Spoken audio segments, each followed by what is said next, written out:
حسن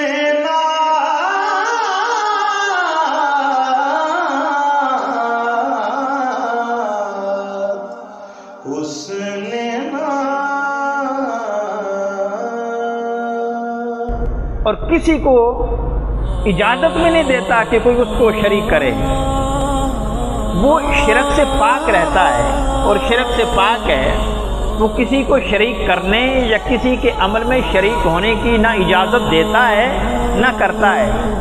لیکن جب نبی پر درود بھیجنے کی باری آتی ہے تو اللہ سب کو اپنے ساتھ شریک کر لیتا ہے. وہ کہتا ہے میں بھی بھیجتا ہوں، میرے فرشتے بھی بھیجتے ہیں، ایمان والو تم بھی بھیجا کرو. گویا وہ بتانا چاہتا ہے آؤ میں تم ہم سب مل کر نبی پر درود پڑھا کریں. نماز میں وہ شریک نہیں ہوتا، زکوٰۃ میں شریک نہیں ہوتا، روزے میں شریک نہیں ہوتا. وہ کام اس کے لیے کیے جاتے ہیں. کسی عمل میں خدا اپنے بندوں کے ساتھ شریک نہیں ہوتا. لیکن نبی کا درود ایسا عمل ہے کہ خدا بھی اپنے بندوں کے ساتھ اس عمل میں شریک ہو جاتا ہے. آپ اندازہ کریں کہ یہ عمل کتنا عظیم عمل ہے کہ اللہ بھی شریک ہوتا ہے، اس کے فرشتے بھی شریک ہوتے ہیں. یہ نبی کا درود ہے. تو فرمایا صلو، درود بھیجو. پہلے حصے میں خبر دی ہے ان اللہ و ملائکتہ یصلون علی النبی. بلا شبہ اللہ، اس کے فرشتے نبی پر درود بھیجتے ہیں. پھر کہا ہے یا ایھا الذین آمنوا صلو، اے ایمان والو تم بھی بھیجا کرو. پہلے خبر دی ہے پھر حکم دیا ہے. پہلے گویا موٹیویٹ کیا ہے کہ یہ جو میں آپ کو کہہ رہا ہوں اور کہنے والا ہوں کہ میرے نبی پر درود بھیجا کرو، یہ عمل معمولی عمل نہیں ہے. آپ بعد میں بھیجو گے، تم سے پہلے میں بھی بھیجتا ہوں، میرے فرشتے بھی بھیجتے ہیں. باقی جو بھی حکم دیا ہے شریعت کا، اس میں پہلے خبر نہیں دی. یہ نہیں کہا کہ میں بھی بھیجتا ہوں، میں بھی یہ کرتا ہوں، میں نے فلاں عمل کیا ہے. لیکن حضور کے درود کی باری آئی ہے تو موٹیویٹ کیا ہے، فرمایا کہ میں بھی بھیجتا ہوں، میرے فرشتے بھی یہ عمل کرتے ہیں.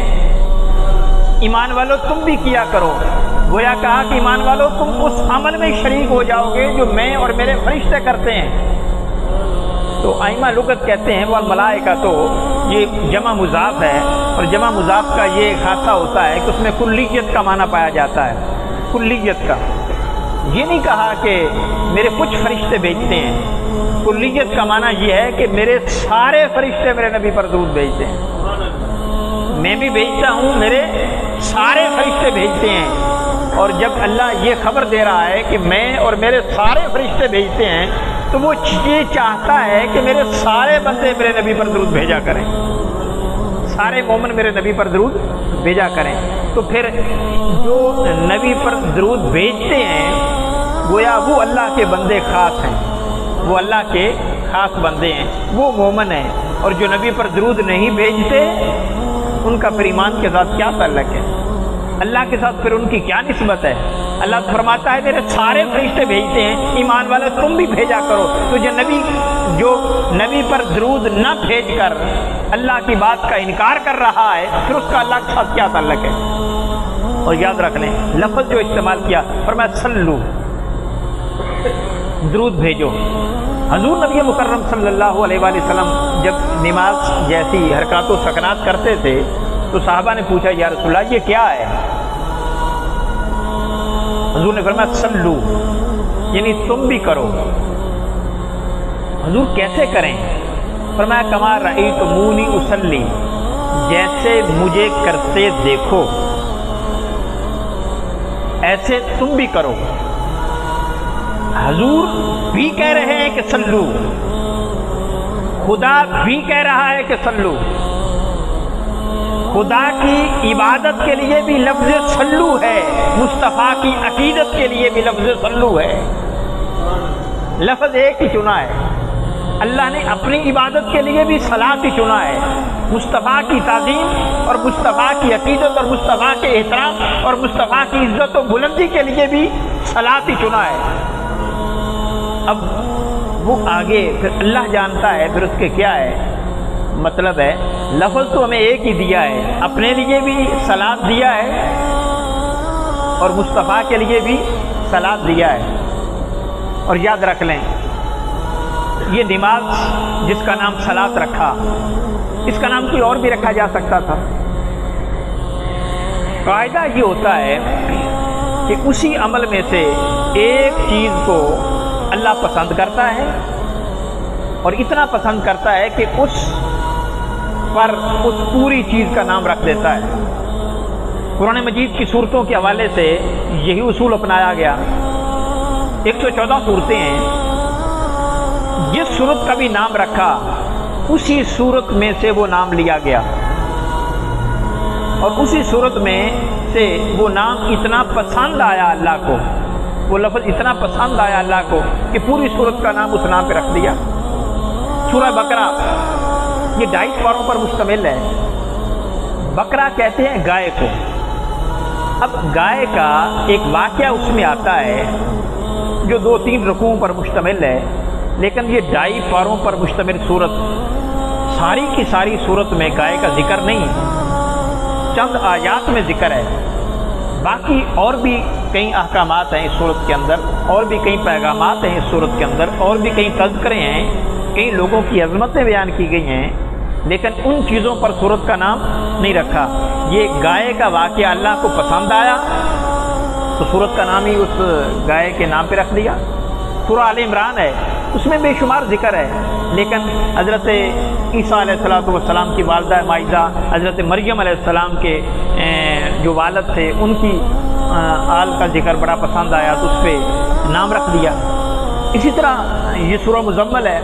اب حضور نبی مکرم چادر لے کر سویا کرتے تھے، تو اس چادر لے کر سونے کے عمل پر اتنا میرا رب خوش ہوا کہ چادر کے نام پہ صورت کا نام رکھ دیا۔ تو بے شمار اس طرح صورتیں ہیں، بلکہ ساری ایسی ہیں کہ کوئی ایک عمل، کوئی ایک لفظ، کوئی ایک بات پسند آئی، اللہ نے اس نام پہ اس صورت کا نام رکھ دیا۔ اب یہ نماز ہے، نماز میں 6 تو فرائض ہیں اور ہر فرض بڑی اہمیت کا عمل ہے۔ اگر ایک بھی رہ جائے تو نماز نہیں ہوتی۔ تکبیر کہنا فرض ہے، قیام کرنا فرض ہے، قرات کرنا فرض ہے، پھر رکوع میں جانا فرض ہے، پھر سجدہ کرنا فرض ہے، پھر آخری تشہد پڑھنا یہ فرض ہے، تو پھر آخری سلام، لفظ سلام کے ساتھ نماز سے نکلنا یہ 7واں فرض ہے۔ تو یہ بڑے پسندیدہ تھے، لیکن ان کے نام پہ نماز کا نام نہیں رکھا۔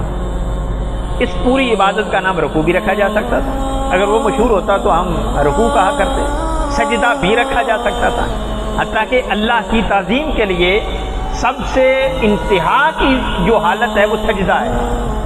اب جھکنا بھی بڑے احترام کی بات ہوتی ہے، لیکن گر جانا کسی کے سامنے یہ تو پھر اینڈ ہے۔ تو یہ بہت بڑی تعظیم کے قابل تھا عمل، لیکن اس پر بھی اللہ نے اپنی عبادت کا نام نہیں رکھا۔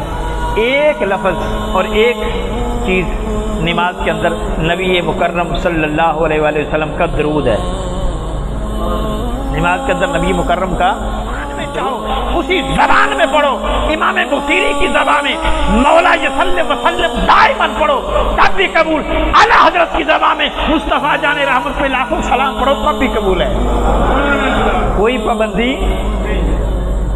پابندی تو یہ آسانی پیدا کر دی، آؤ صحیح، پڑھو صحیح، ہر صورت میں قبول ہی قبول ہے۔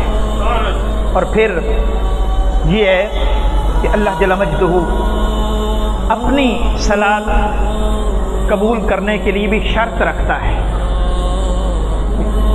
کہ اس میں نیت کا خالص ہونا ضروری ہے، اس میں دکھاوا نہ ہو، اس میں کچھ اور چیزیں بھی شامل کر لی گئی ہیں، لیکن نبی کے صلاۃ کے لیے، صلاۃ کے قبولیت کے لیے کوئی شرط یہ بھی نہیں، وہ جس حال میں پڑھا جائے اسی حال میں قبول ہے۔ نبی پر درود بھیجنے کے لیے کسی کو کیا دکھانا ہے، کسی کو کیا بتانا ہے۔ یہ نمازیں ایسی بھی ہوتی ہیں کہ منہ پہ بھی ماری جاتی ہیں، مسجد سے نکلنے سے پہلے ایک حدیث پاک میں آتا ہے کہ منہ پہ بھی ماری جاتی ہیں، جا کے وہ قبول ہو، لیکن نبی پر درود بھیجیں گے تو وہ ہر صورت میں قبول ہی قبول ہے۔ اور پھر یہ کہا کہ دعا اللہ کی بارگاہ میں قبول ہوتی ہے، لیکن ہر دعا نہیں، دعا بھی وہ قبول ہوتی ہے جس کے اول آ کر مصطفیٰ پر درود ہو۔ فرمایا میں دعا بھی اس کی قبول کروں گا جو میرے نبی کے درود کے واسطے سے پیش کرے گا، اور جو میرے نبی کے درود کے واسطے سے میری بارگاہ میں دعا نہیں بھیجتا، میں اس کی دعا بھی اپنی بارگاہ میں قبول کرنے کے لیے تیار نہیں۔ لہذا ایمان والو، میں بھی پڑھتا ہوں، یہ خبر دی، میرے فرشتے بھی پڑھتے ہیں، یہ بھی خبر دی، اور ایمان والو تم بھی میرے نبی پر درود پڑھا کرو۔ اور پھر کیا ہوگا؟ فرمایا میں بھی تم پر درود پڑھوں گا، میں تم پر درود پڑھوں گا۔ یہ میں نے پہلے آیت سنائی، آیت نمبر 42۔ فرمایا اللہ جل مجدہ فرماتے ہیں کہ اے ایمان والو، میرا ذکر کثرت سے کیا کرو، وسبحوا بکرۃ واصیلا، صبح و شام تسبیح کیا کرو، والذی یصلی علیکم، میں تم پر درود بھیجوں گا، تم میرا ذکر کیا کرو، میری تسبیح کیا کرو، میں تم پر درود بھیجوں گا، وملائکتہ، اور میرے فرشتے بھی تم پر درود بھیجیں گے۔ خدا کا کرم دیکھیں کہ اللہ فرماتا ہے میں اپنے بندوں پر بھی درود بھیجوں گا اگر وہ میرا ذکر کریں گے، تو اگر وہ مجھے یاد کریں گے۔ تو ایک عمل اپنے اوپر خدا کی رحمت نازل کروانے کا، خدا کی طرف سے درود بھجوانے کا یہ ہے کہ اللہ کا ذکر کثرت سے کیا جائے، اور دوسرا عمل جس عمل سے خدا اپنے بندوں پر درود بھیجتا ہے وہ کیا ہے؟ حضرت عبد الرحمن بن عوف راوی ہیں، وہ کہتے ہیں کہ آقا علیہ الصلوۃ والسلام ہمارے پاس تشریف لائے اور فرمایا، یہ مسند احمد بن حنبل کی روایت امام حاکم نے المستدرک میں نقل کیا، فرمایا ان اللہ یقول لک، اللہ آپ کے لیے فرماتا ہے کہ من صلی علیک صلاۃ صلیت علیہ، من سلم علیک سلاما سلمت علیہ، کہ میرے محبوب میرے بندوں کو بتا دے، میرے بندوں کو میرا پیغام دے دے کہ من صلی علیک صلاۃ صلیت علیہ، جو آپ پر درود بھیجے میں اس پر درود بھیجتا ہوں،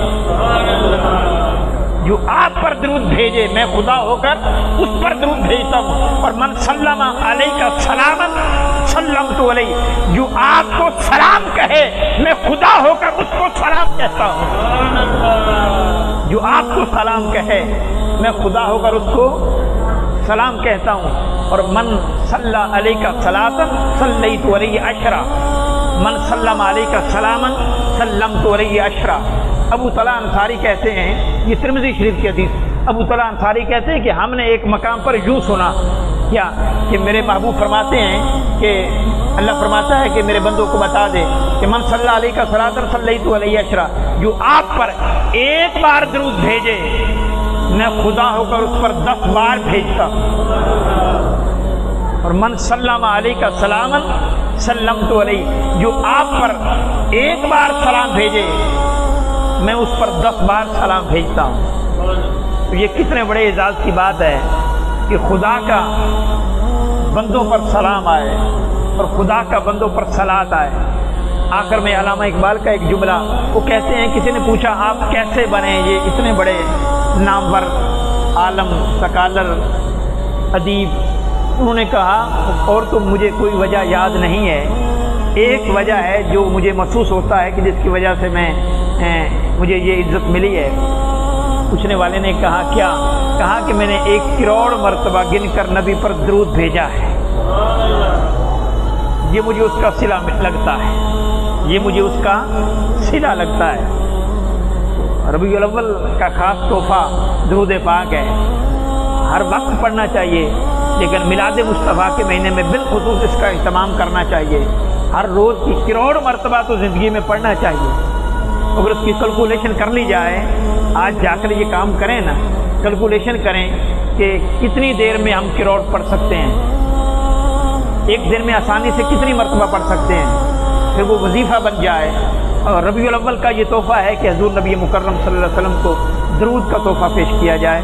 دعا ہے اللہ جل مجدہ عمل